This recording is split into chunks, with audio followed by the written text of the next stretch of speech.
సంగారెడ్డి జిల్లా రామచంద్రాపురంలో హైడ్రా కమిషనర్ రంగనాథ్ పర్యటించారు. రామసముద్రం చెరువు సుందరీకరణ పనులు ఏళ్ల తరబడి పెండింగ్ లో ఉండటంపై ఆయన ఆరా తీశారు. ఇప్పటికే 3 సార్లు శంకుస్థాపనలు జరిగినా పనులు ముందుకు సాగకపోవడాన్ని BHEL యాజమాన్యమే కారణమని స్థానికులు ఆరోపిస్తున్నారు. చెరువు కబ్జాకు గురవుతుందన్న సాకుతో సుందరీకరణ పనులను అడ్డుకుంటున్నారని BHEL అధికారులను రంగనాథ్ చురకలు అంటించారు. చెరువు అనేది ప్రజల ఆస్తి, ఇది ఎవరి సొంతం కాదు అని ఆయన స్పష్టం చేశారు. అభివృద్ధి పనులకు ఆటంకం కలిగిస్తే ఎంతటి వారైనా సరే వదిలిపెట్టలేమని అన్నారు. అవసరమైతే క్రిమినల్ కేసులు నమోదు చేస్తామని స్ట్రాంగ్ వార్నింగ్ ఇచ్చారు.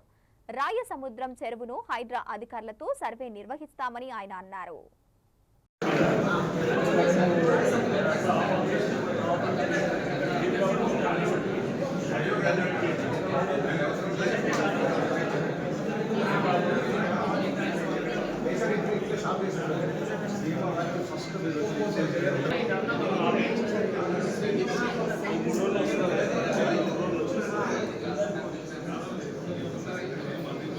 కానీ లేకపోతే డీసిల్టింగ్ కానీ రెజ్యూరేషన్ అంటే లేక్ మరమ్మతులు లేకపోతే వాటర్ రీచ్ చేయాలన్నా కానీ కూడా దానికి BHELకి సంబంధం ఉండదు.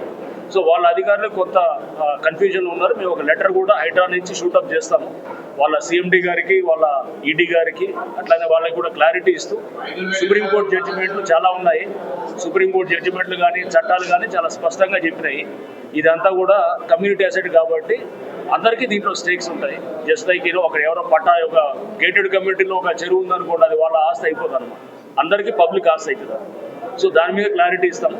ప్లస్ అట్లానే ఇక్కడ స్థానికంగా వీళ్ళందరి నుంచి కూడా మాకు వచ్చిన రిక్వెస్ట్ ఏంటంటే ఇది హైడ్రా టేకప్ చేస్తే బాగుంటుంది అనేటటువంటి కూడా చెప్పారు. తప్పకుండా అది చూస్తాము. ప్రపోజల్స్ కూడా గవర్నమెంట్కి సబ్మిట్ చేస్తాము.